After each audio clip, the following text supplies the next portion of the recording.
यया धर्ममधर्मं च कार्यं चाकार्यमेव च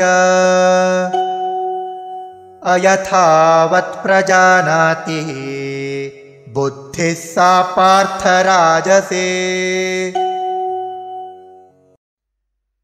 यया धर्मम् अधर्मं च कार्यं च अकार्यम् एव च अयथावत् प्रजानाति बुद्धिः सा पार्थ राजसी।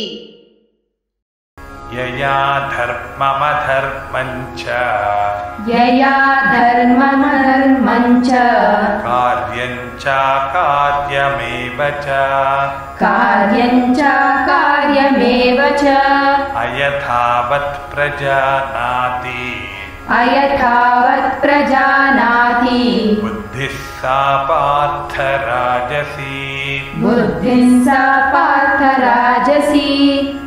यया धर्ममधर्मं च कार्यं चाकार्यमेव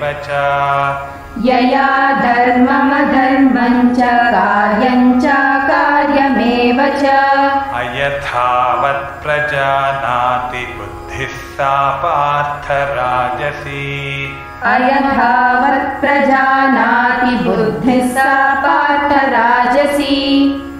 यया धर्ममधर्मं च कार्यं चाकार्यमेव च अयथावत् प्रजानाति बुद्धिः सा पार्थ राजसी।